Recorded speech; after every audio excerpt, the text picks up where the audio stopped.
work that we create. I was in Los Angeles, in like Black Hollywood, you know, shooting portraiture and on red carpets. And that was such a rush, but I felt like I started to pursue kind of the wrong things. I was looking for like accolades and to be published and the bigger faces, bigger names, and focusing really on perfectionism, right? And beauty edits, because that's, you know, often what the industry calls for. When I think that there's a larger purpose, you know, that I'm kind of called to, both in my work, as I mentioned, with inclusion. And so moving actually back to the Bay Area, continuing my photography and then full-time work, I was really able to focus on that. Like, why do I pick up a camera? It's to help people feel seen. You know, it's not as much like to be published. It's not really about me. It's about using my craft to like highlight and illuminate others. So I think that was a huge change to my process. And I think also we're seeing like just industry-wide, when we look at marketing, a bit more of a like, you know, behind the camera, behind the lens type of thing, where people are more encouraged to share the work in progress, right? And some of their failures and their methods. Like I see a lot of photographers being open with their methods, and a lot of creatives too. So I've tried not to just publish the finished perfect product, but also to be really open about how I got there and like be really raw and natural. And that's really helped me in the sort of process changes in the past couple of years. Wow, I actually love that. Even as a media company too, we have our own ways of doing creative structures, and whether it's creating a mood board, and we had also Shako really helped us along the way when it comes to like our photo shoots or creative process, or just kind of like developing that idea for a photo shoot. So thank you for that. Thank you for sharing that. Yeah, I would definitely say that going along with what you mentioned in terms of having your own mood board and creating content with you all being a media company, I also think that of late brands have had to become their own media companies and really taking their narrative into their own hands. It's no longer waiting for an Essence or a Vogue or Forbes to publish you. Now it's publishing yourself and then they notice you. So that's definitely been a shift in terms of people really expressing who they want to be to their customers and to their audience. And then from there, you're noticing those bigger platforms acknowledge them as well. I agree. Yeah, I think for me, it's not how my process has shifted. For me, it's always been like, how has the narrative changed and shifted, and how that narrative have changed me as well. I think we come back from a phase of like looking for stories, but now we're like digital nomads create our own stores. And I think there's beauty in that. So how does that affect who I am as a person, as a creative?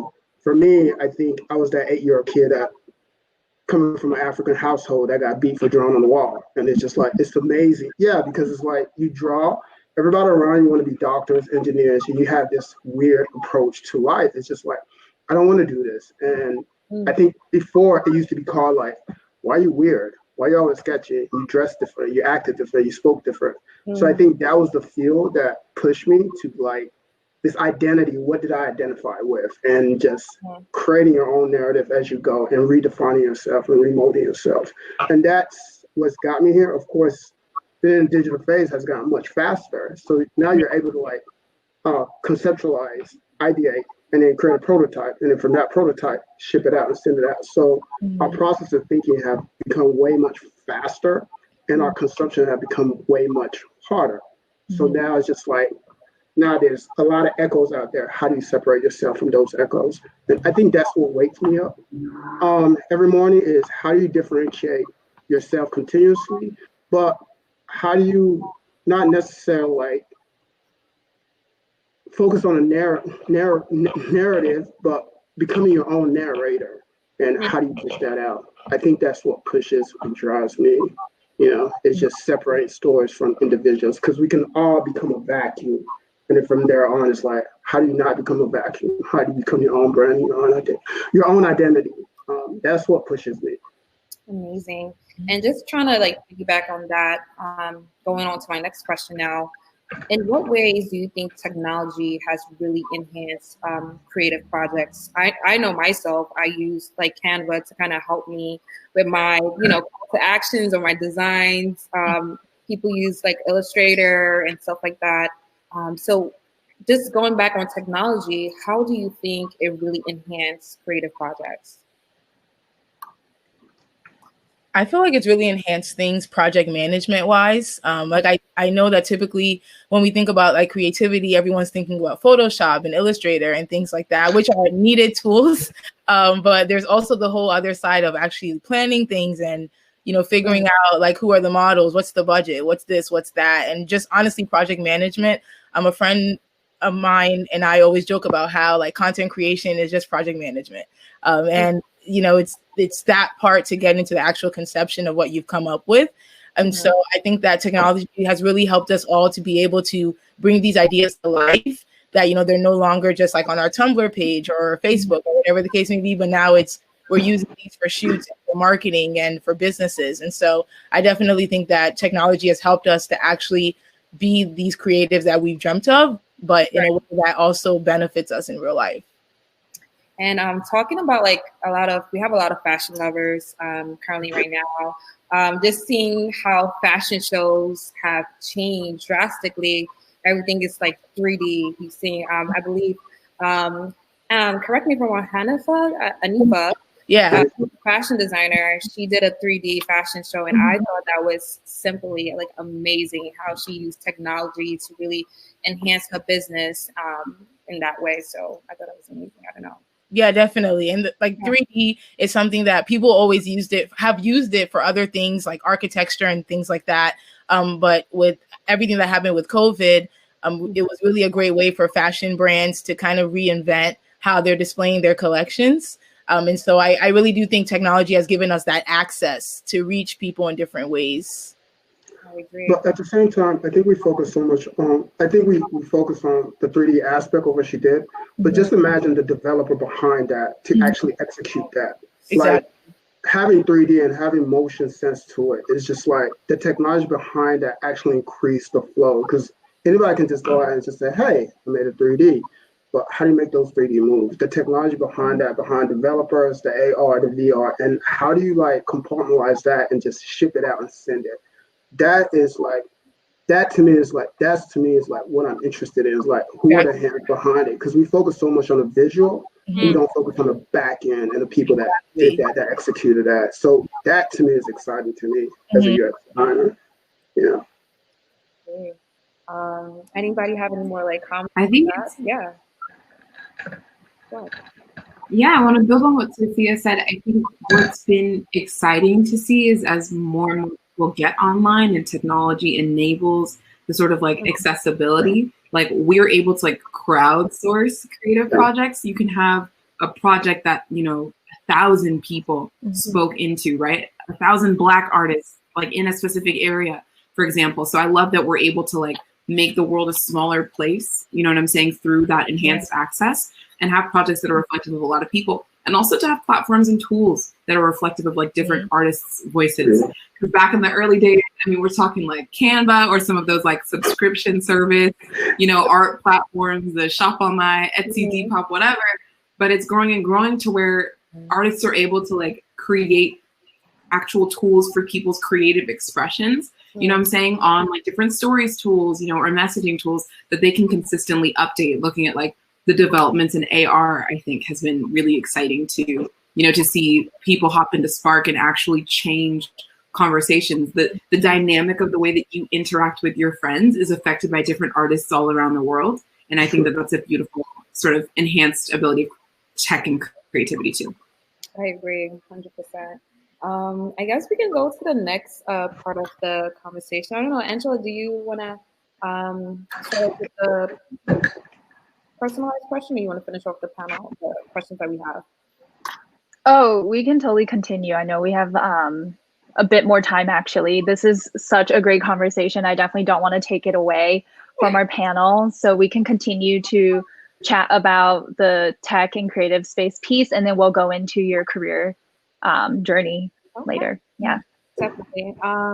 Knowing question number 3 that I have, just wanted to know, what is one piece of technology that you cannot live without? Instagram for me.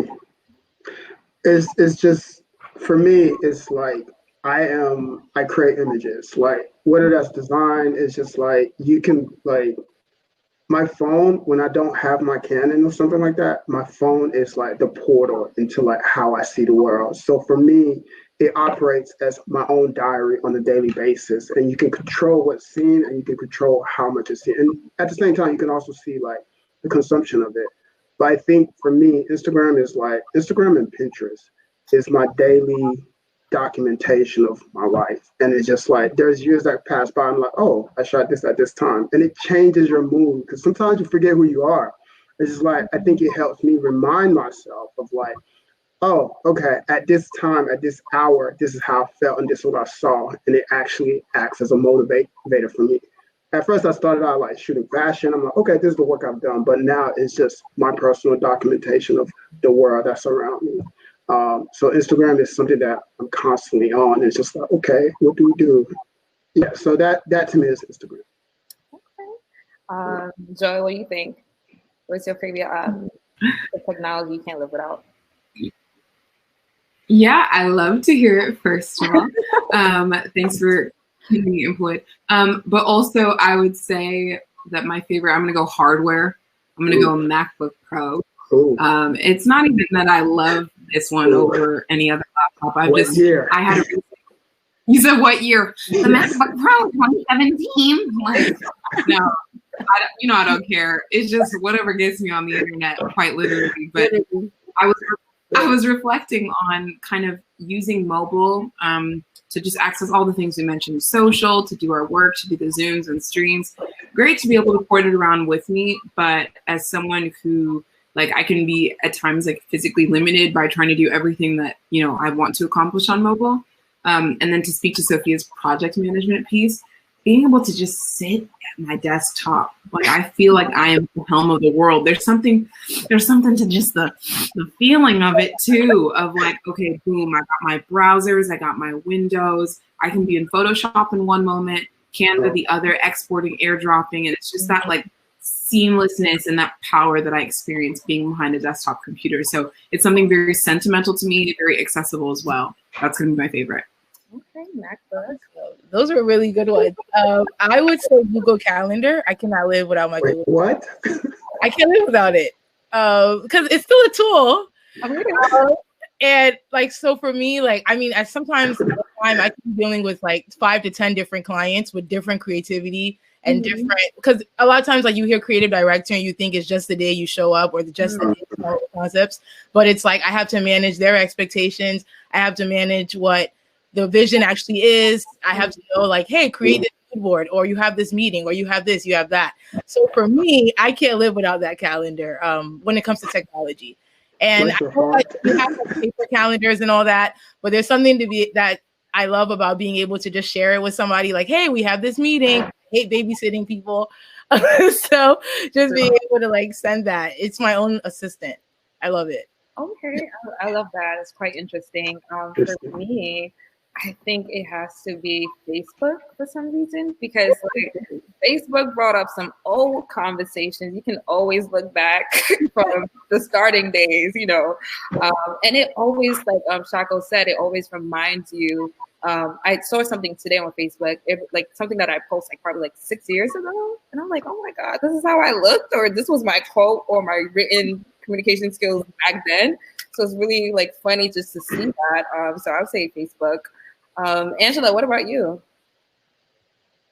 What would you be like your favorite tool? You're mute, by the way. Yeah. Oh yeah. So I thought about this. There's so many, honestly, but as of right now, AirDrop comes to mind just because it makes everything so convenient. And I do apologize for anyone who are Android users, no hate at all. But when it comes to Apple, I just love how seamless everything is between my Mac, my iPhone. I'm also a content creator myself, and I do lots of social media content and management for my job. So it just makes it a lot easier when it comes to transferring files, not only between my different devices, but also potentially colleagues when we do go back in office again to share the content. So it's been extremely seamless. And not gonna lie, in my personal life, I try to do some shoots here and there, and sometimes you'd be shocked at how many like 200 photos we have of each other. So AirDrop just makes it so easy. Amazing. Yeah. And I guess moving forward, this is my last question. I want to make sure we have questions for our audience to access. Who and what inspire you to get into this industry, whether it's from the creative or technical? Like, who inspired you to start this journey? Good question. I'm going to piggyback on kind of like what Shako was touching on earlier, which is the like parental encouragement. So it's very funny when you're like Nigerian American, you know, or like an immigrant child here in the States, because your three priorities, doctor, lawyer, engineer, after those no longer become accessible to you, it's like, how do they influence your next direction in conversation? And like, I have parents that are very like hands-on, you know, with my academic and professional development. After I didn't want to be a doctor, lawyer, engineer, they said, okay, how about communication? So I started this like comms, you know, sort of dive in. I was doing internships. Then it was like, you know, you'd be very good in marketing, you know, and like business. I was like, all right, I'm getting pushed over to business. But it's like every single push and every step, I really liked it, you know, begrudgingly. And so then they tried to push me to like entertainment law. I was like, screw it, that's not happening. But finally ended up in a very good place, which is like tech and tech marketing. And I think for them, my parents, who both of them had worked in technology too, like they just influenced me in emphasizing that this is an industry with like boundless opportunities, something that's really going to value you for the kind of creative that you are. Like, I think when we're creatives, we want to run to like the stories and the brands that are deeply familiar to us and very exciting to us and like sexy. And sometimes that feels like entertainment brands, you know, or sports, but like we're neglecting that everything, the world, it all happens on these social platforms. So that's how I ended up working full-time at a social platform. It's like my parents just encouraging me like, hey, like dive into this industry, and through poking around was able to land where I landed, which I love. And then just on the side, I think sometimes your artistic medium chooses you. Like photography for me was just, it was just a non-negotiable. After you drop that first DSLR in my hand, I was hooked. You know, so I was able to grow my portfolio and experience and presence, but it just became an innate drive. I will itch to shoot, you know what I mean? And so that's something that is more innate. Yeah. Amazing. I think for me, my biggest motivation is the 8-year-old me who's like rebellious. And I think that's within, every creative have this rebellious state. And it's just like, you don't understand when you're younger, but when you start like growing older, you become older, it's just that rebellious state has been my currency. So because of that, and then also at the same time, being rebellious and being broke, like at some point it's just like, okay, like I know I love this, I know I love visuals. I've been punished for drawing on the wall, and then like that keeps that appetite keep growing and growing. You got to continuously keep feeding it. So drawing turned into like, oh, I want to be an architect. I'm like, okay, cool. Do I want to spend 5 years? And then after that graduate, I'm like, no. Like, can I be a graphic designer and make more than an architect? I'm like, you actually can't. So teaching yourself graphic design. After that, you developing like a t-shirt company.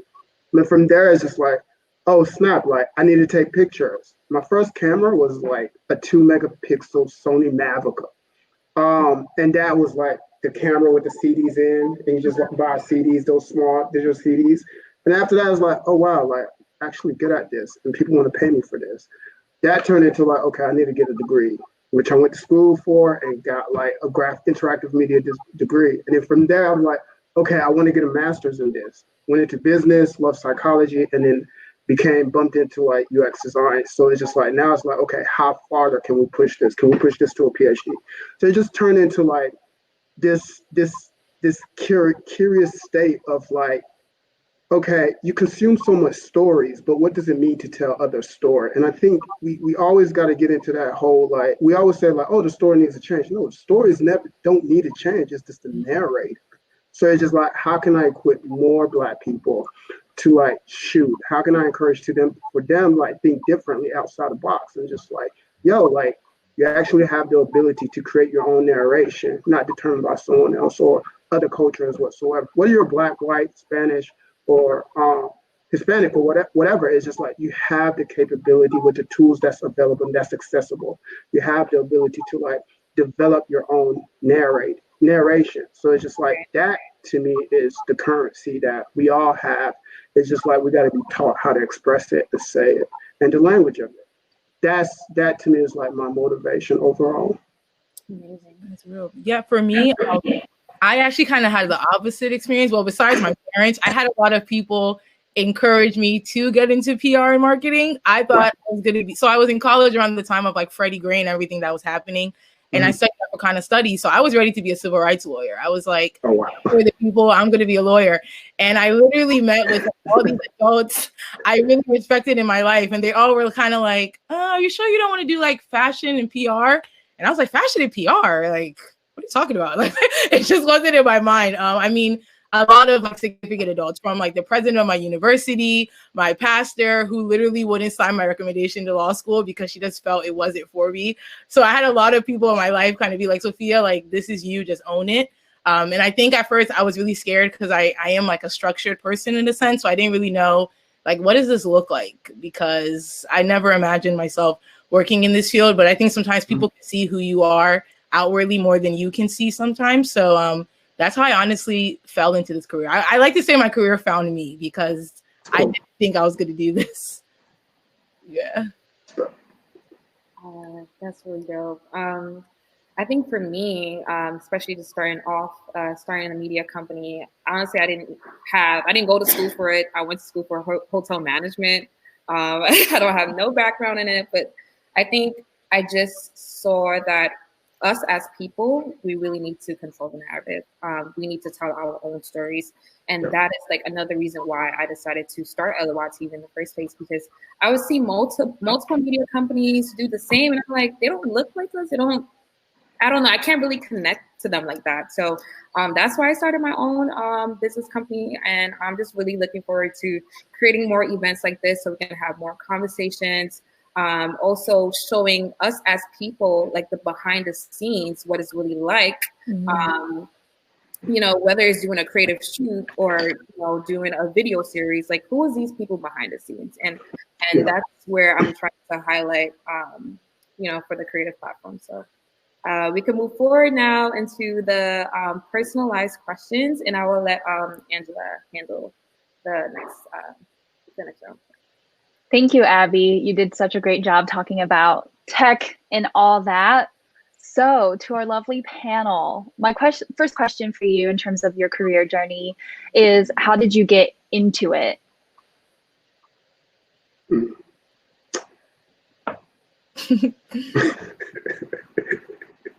I guess I'll go.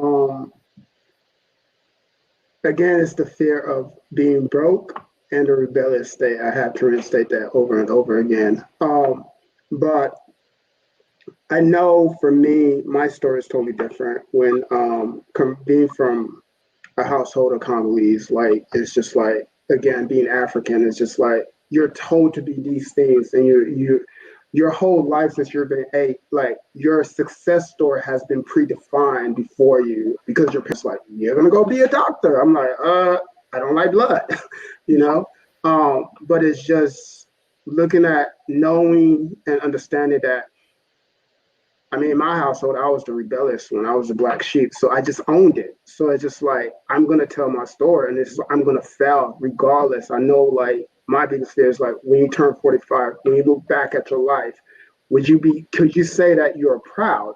And for me, my metric has always been like, you need to get a master's degree. And that's what I went after. No matter what field I was in, I knew that I was a creative. I'm a designer. I think design like. This is how I function. This is how my brain rotates. It's just like, you can give me anything. I'm always dealing with something and just getting into something. So for me, it made sense. Like, okay, do you go to school to be a photographer? I'm like, well, I already have the skill set. Why do I want someone else to teach me that? So I just picked graphic design. Graphic design is like, okay, I love business. I love psychology. Is there anything else? And I was looking into like getting an MBA, but I don't think like an MBA student. What are you going to go into, marketing? Well, yeah, you're going to handle the dollar signs, but that's not me. Mm-hmm. So it was more like you wanted power to create. And I think the act of doing and creating was the most important thing. And I went to Virginia Commonwealth University at Advertising School, Brand Center. And then from there, it's just like, I loved everything that I did. And it's just like, oh, this is really what I'm interested in. Tech, business, psychology. This is how I end up where I'm at. And I love what I do on a daily basis. Yeah.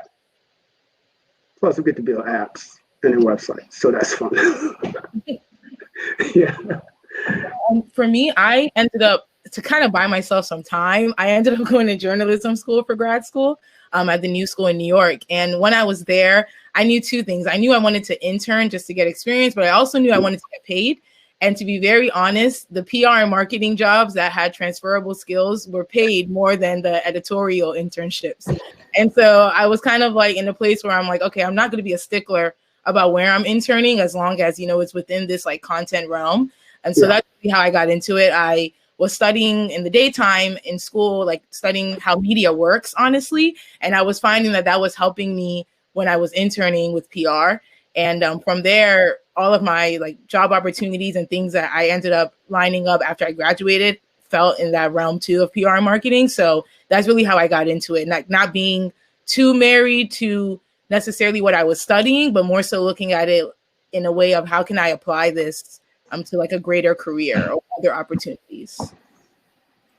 It's interesting because we had like, I think, opposite journeys in that regard. So I started out industry-wise wanting to go into entertainment, but focusing on communication as an academic discipline, it started to really fuel me to study like film, television in an academic context.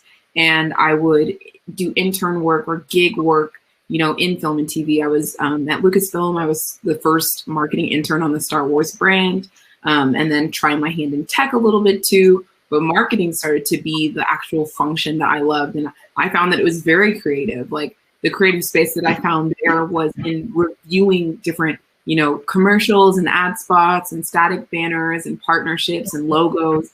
And suddenly now I'm just, you know, surrounded by design. I'm surrounded by creativity, by script writing, by screenwriting. So I found that kind of intersection by being a marketer at entertainment brands and then later at tech brands. And I think that falling into tech, like I said earlier, it was really kind of like a true blessing and allowed me to expand the scope of the marketing that I do. But the other portion, the whole side hustle, the photography and blogging and all that, that was really just about being scrappy. Like Shako mentioned, being self-taught. You know, graphic design. I was on YouTube learning how to edit with Photoshop, right? And I got the free software for my school. So there was definitely a lot of self-instruction, taughtedness. I never, you know, beyond the first time that I had a camera in my hands, I've never been in a photography class, but have, you know, had my work reshared by Lupita, you know, and by like the Disney team. And like, to me, that means everything. It means that like my work, you know, is good enough. My talent is good enough.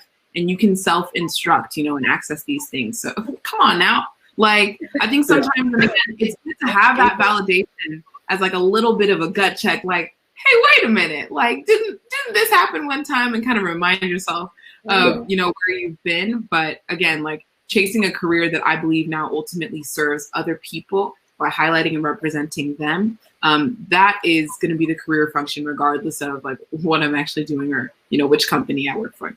Mm-hmm. Wow.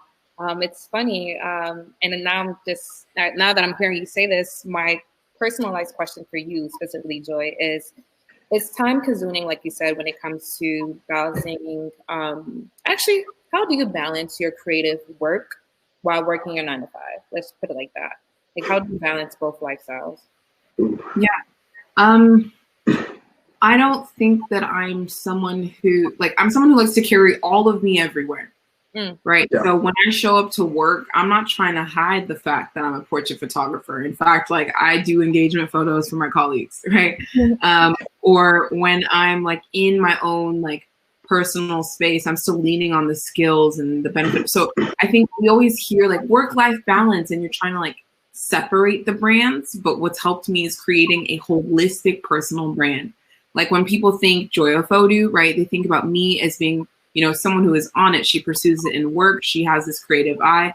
It's holistic, right? You can't really separate them. So I like to feed my creative soul. If I am not getting it at work, I will start spinning up personal projects and dreaming things up at night. But on the other hand, like if I'm at work and I'm being asked to review, you know, thousands of 15-second spots and I'm getting a little tired, like that's the time to kind of ramp it down in my personal life. So that's just kind of how I see it. It's more of like an energy balance. I don't cut out certain hours. I don't cut out certain seasons of the year. I just, take it as like an ebb and flow. I pursue pleasure, I pursue rest, and I find that in creativity, but I love my job too. And I think that's a great balance. Like if you're a creative person, to Shako's point, don't go and stick yourself in a discipline isn't going to feed that, isn't going to offer that kind of intellectual stimulation or creative stimulation. Sometimes I do like process-oriented work, and that's why I seek it out. It's very ritualistic. It helps me, get through the year. But sometimes I like to just, dream. So I find spaces to do that in work and in my personal life. Wow. Thank you for that. And then our next question for Sofia.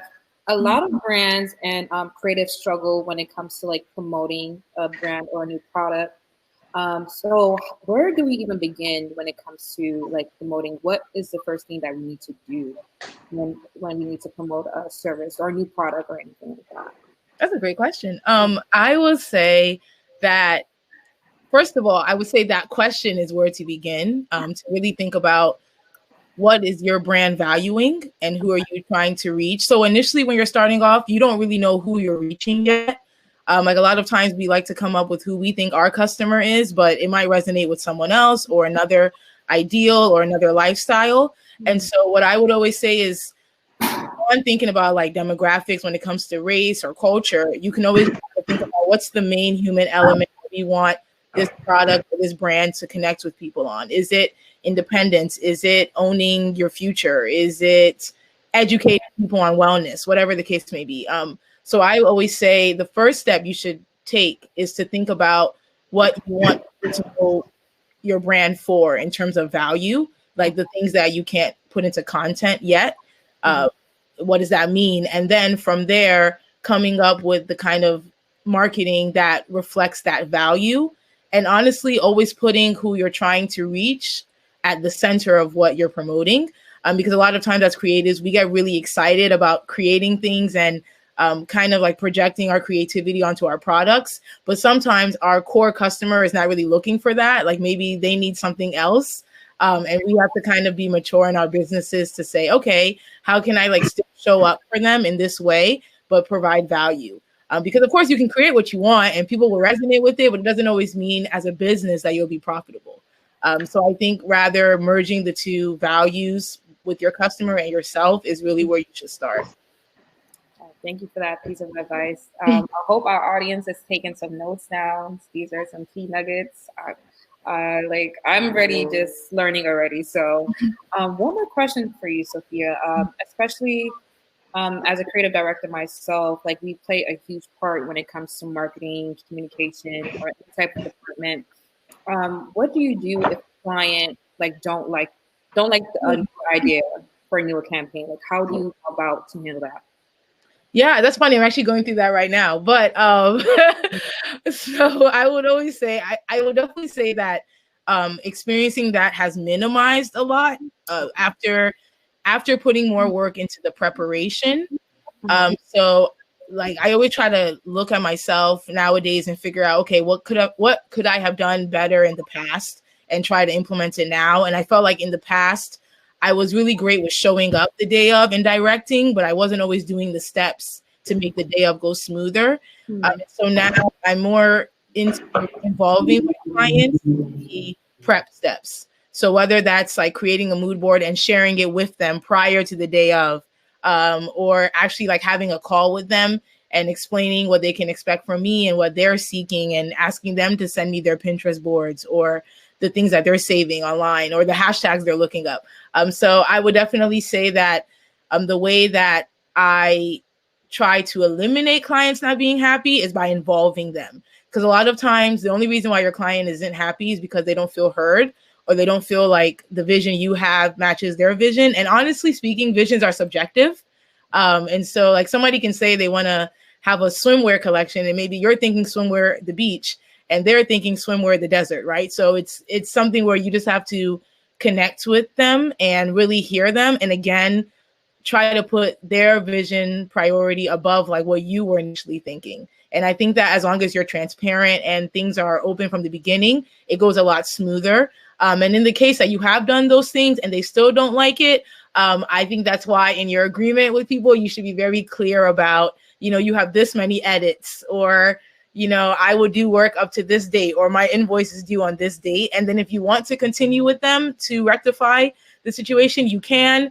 If it's outside the scope of your agreement, you have to draft a new agreement. I'm really big on agreements, and just being really clear on what you would deliver, because a lot of times people don't know what goes into all that we do. And so they think like, oh, just a graphic, or Saturday afternoon, you can come and film. What else are you doing? So you have to really break it down to people. And so like managing expectations is a big way to prevent that from happening. But then also if it does happen, kind of figuring out where to go from there. You spend a lot more time teaching. Yeah. I think that's something that's very common. Mm-hmm. Right. Yeah. So a question for you, Shako, especially as a photographer and a consultant, we see a lot of creatives, and also myself too, use social media to kind of like brand our ideas out. How has social media amplified like photography in a way? Good question. So I think the language that we all speak right now has been photography. It's not, and you see so much images out there, but I don't think people know how to read images. I think we've got to a point where I think visual language is something that anybody can do, and we're left with interpretation. And I think the challenge is that how do you interpret those interpretation? I think for me, when I shoot images and when I post, one of my main focus is like, how do you develop tempo? How do you develop a sense of urgency? And you can do that with image just by when you post, how you post, what you say on that, the narration and all that stuff. So I think technology has given everybody the capability of shooting images. And our phone is honestly, the whole world speaks through visual. But not the whole world know how to set tempo, how to set a brand, how to set a storyline. And I think that's where so much images get lost and so many people get frustrated. It's like, this is why some people have more followers. But I think it's mostly about like, there's a lot more that goes into it than just taking a picture. Like there's a lot of like, I'm sure like Sofia knows, like how do you develop a story? How do you set timing?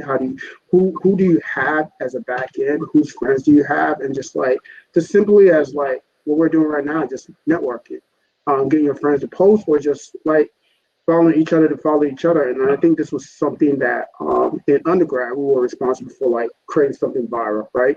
Mm-hmm. So of course, like we had to create a Facebook page, a group, and then from there you had to increase the followers. A lot of people would just put something up there and just like, okay, followers come. That's not how it works. You can put up a website, but it doesn't mean people are going to be there. How do you market that? How do you advertise? Simple as like paying an advertisement and just picking your demographic and then like selecting your psychographic, knowing why, what drives that person, what motivates a person, and just finding your group. I think that's something that gets left out. It's just, who are you talking to? Mm-hmm. And we kind of forget that just because you take an image and it's like, and you can't define who you're talking to. It's like you're just in a silo. And that's not what you want to be. But it's like, I think the best way is finding your niche, finding your group of people, and just like creating content over and over. And I think that's what's going to generate. That's what brands are looking for, and that's what they're willing to pay for. And I think we forget that. Just understanding your demographic, understanding your psychographics, and on top of that, the why. Why should I care about your image? What makes this different when I have millions of other images like shooting at me? We as a people are so focused on that, but we also forget brands are just like high school students looking for the very same damn thing. So it's just like we're all fighting for attention. So it's like who can get the most attention? Of course, brands have the money to pay for it, but I think we as individuals can trump them because we're constantly developing new innovative ways. And that's what brands are willing to pay for. Once you understand that, it becomes easier and it becomes fun. Mm-hmm. The more fun you're having, the more followers follow, and people see that. And thank you for sharing so much notes. I hope you guys are taking so much notes. It's like class for me right now. But we are going to jump into the Q&A. We only have about, let's say, 8 minutes to the end of this panel segment. And I'll have Angela pull up any questions that we have from the stage. Yeah, so we have a few so far. The first one is from Joe. Joe's question is, I went to school and majored, or my focus was pre-med. I've since transitioned into fintech, now tech completely. Like Sophia and Abby, I have similar backgrounds of switching fields. I want to know if at any point did you experience imposter syndrome or having to prove yourself? If so, how did you combat it? This is a very popular question. I would say I actually experienced imposter syndrome today, just to be completely honest. I was like, why am I on this panel? I was very grateful for it, but I was really nervous. And I would say that I combat it by being honest about it with myself and with others. So like when my friends were asking me how I felt about today, I was like, I'm good, but I'm really nervous, or I don't know if I belong in this space to share my experience. But I really think that it all starts with just being your best self in that day and just being transparent about where you are. I think that the more you're transparent, it attracts people who are also transparent, and they can see your talent and support you. And of course, like there's a time and space for it. I'm not going to say that to a client, but in certain spaces, I think just being honest with yourself and having those places where you can be transparent really helps with imposter syndrome, and recognizing that everybody's learning. No one ever arrives. There's always something else to learn. There's always something else to do. So I would say like giving yourself grace in that way.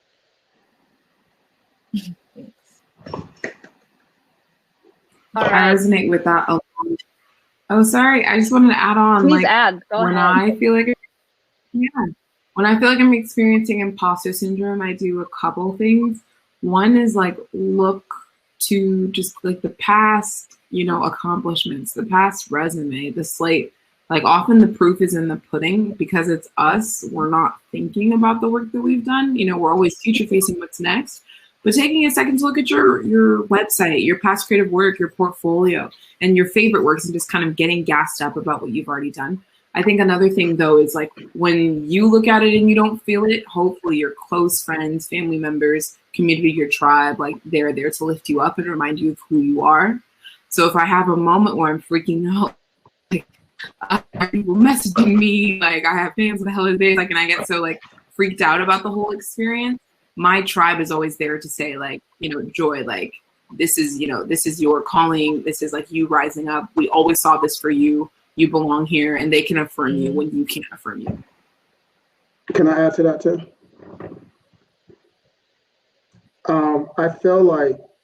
I think we look at imposter syndrome as if like something that's negative, but it's actually a check and balance, and it's just understanding that it's natural.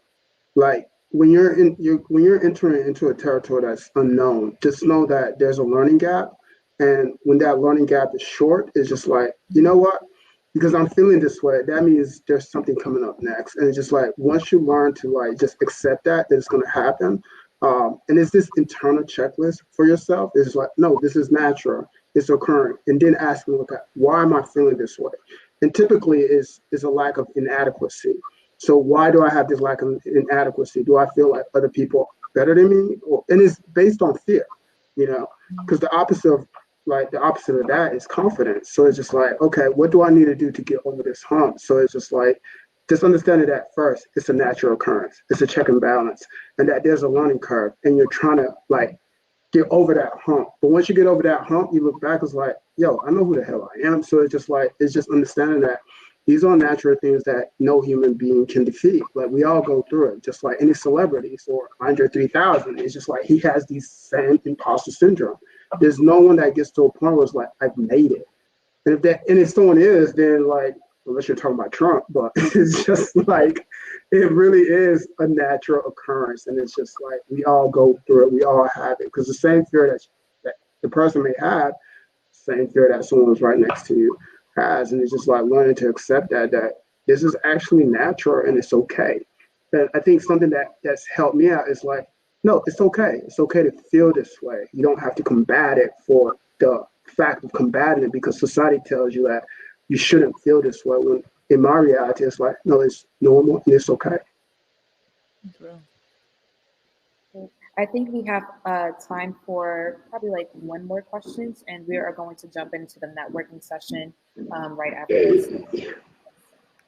All right.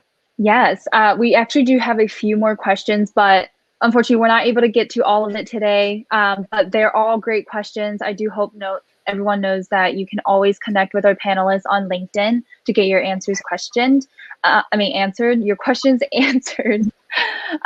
So the next question is by Bayo. I'm so sorry if I pronounced it wrong, but Bayo asked, what would consider to be your creative break where people are calling you rather than applying for work? What steps got you that recognition in your fields? Oh. Wow.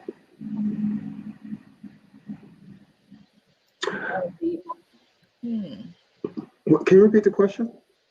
Yes. So the question is, what would consider to be your creative break? I guess kind of like your big moment where people are calling you rather than you applying for work. What steps got you that recognition in your fields? I can answer that for myself. The biggest thing that I've learned is people hire people, not resumes, no robots. The biggest thing that I've learned is my currency is kindness.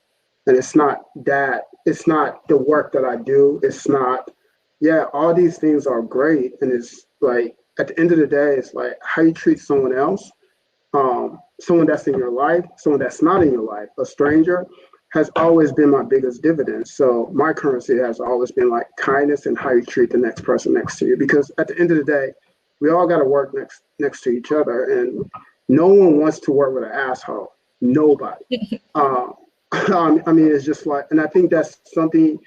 I think people look at creativity as like it's a superpower. I'm like, no, it's just a skill set, and it's a skill set that I have, that I've trained for, that I've worked very hard for, just like a doctor is a doctor or whatsoever. But it's just like, how you treat the next person will actually open up your next opportunity. And I think that's something that easily gets forgotten. And that's something that I can't stress the most. And that's what has people always reaching out and just connecting with me, or people like, hey, I want to work with you. I want to collaborate with you. But it's just a matter of like how you treat the next person right next to you. It could be your sister, it could be your dog, it could be your parent. For me, it's kindness always led the way. And I think just to continue on with what Shako just said about kindness, for me, I honestly, it's really a blessing for me, but I never have really had to seek out a client ever since college. And I think that really started with like my first internship. I worked for a beauty brand, and I was just really big on just having integrity. Because a lot of times people view creatives, and especially young creatives, as people that aren't reliable. And I was kind of like, oh, I'm going to be that reliable person, and just, have character and really care about the work I'm doing and the people I'm working with or for. And so I really think that my big break is when I'm able to have integrity and, meet people where they are, and honestly to just do what I say I'm going to do. So that has really helped me in not saying things I don't know I can do or I'm not sure I could do.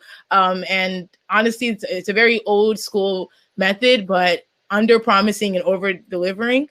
I think that really helps people to seek you out too, because what you're capable of, but kind of like humbling yourself to just start at a certain place and then allowing like your skill set to grow and meet new opportunities. So I think working on your character is honestly like your big break, in my opinion.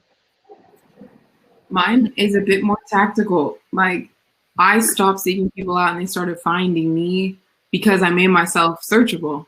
Like, I really worked on my SEO. I made sure that when you Google Joy Ofodu, it returns results. It points you to a place. You can book me. You can see my work. And I post about my wins frequently. Like, when I launch projects, when I complete them, when I find something academically interesting, I post about it. And that creates like a beacon, like a bat signal. People find you that way and then solicit, your work and your freelancing versus you needing to apply just because you made yourself findable.